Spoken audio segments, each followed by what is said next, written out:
But first, we are beginning right now with continuing coverage of the deadly truck attack on Bourbon Street. The FBI today now says they believe the attacker acted alone. 14 innocent people were killed and dozens more injured when a pickup truck intentionally rammed into a crowd of people. A memorial of 14 yellow roses now laid out in their honor in the French Quarter.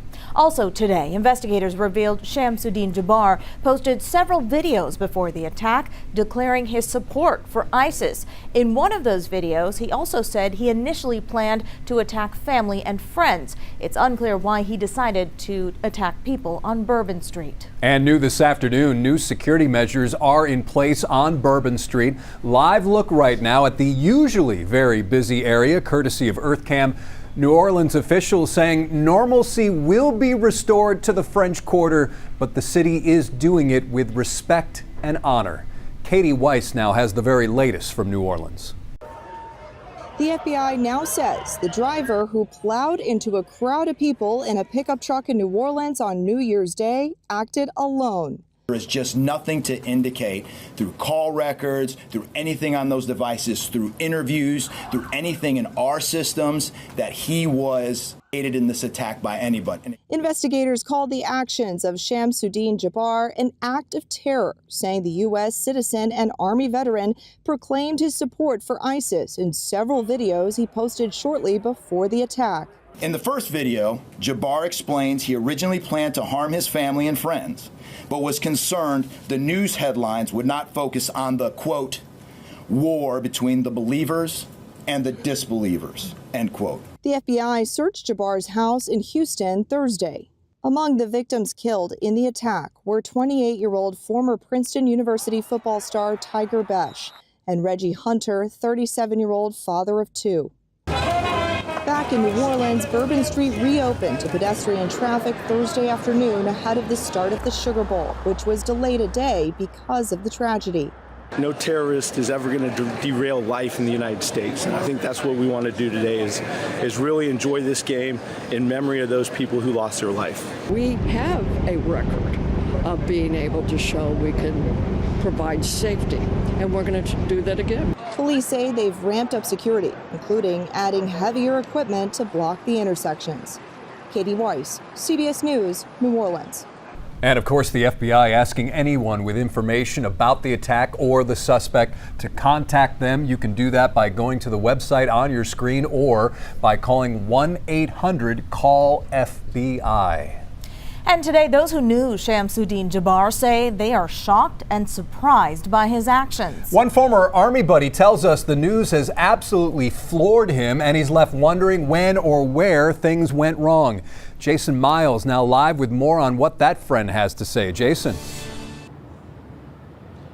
Hey there, guys. This friend knew the suspect simply as Sham, calling him a great soldier and a good friend. Take a look. Trevor Neal relocated, I should say, to the Houston area after his stint in the U.S. Army and occasionally corresponded with Jabbar, who of course lived here too. He says their friendship dates back to 2011 when they attended a specialized U.S. Army program at what was then Fort Gordon in Georgia. He says Sham helped get him through the program, in fact, remembering him as smart, professional, and dedicated to his family back here in Texas. He says he found it hard to fathom his old friend's connection to that Bourbon Street attack based on the man he thought he knew.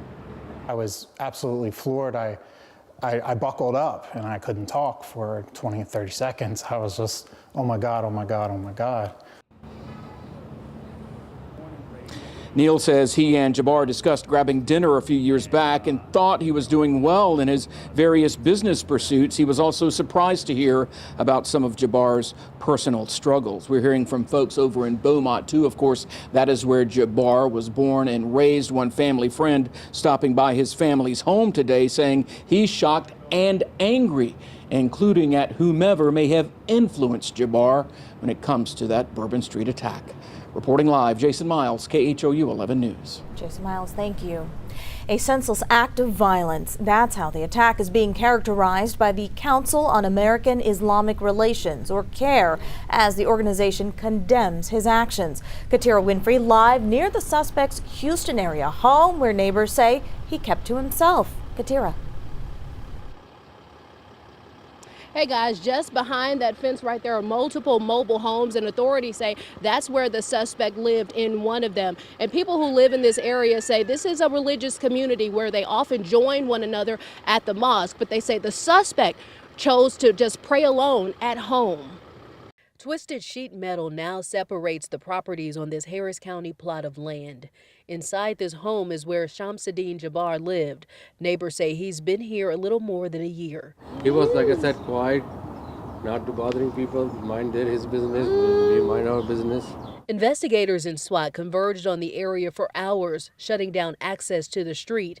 This man, who didn't want to be identified, wouldn't have imagined someone accused of something so devastating could be tied to a community centered on its faith. I asked him a couple of times. He said he prays at home. The Council on American Islamic Relations National Office released a statement offering condolences to families for what they call a horrific and infuriating killing, going on to add, "May God comfort the families of the victims, heal the injured, and protect humanity from those who dare to commit such cowardly acts of mass violence." This tragic turn of events leaves a lot to be considered for those who live here. I'm thinking of moving. We'll see. We'll see.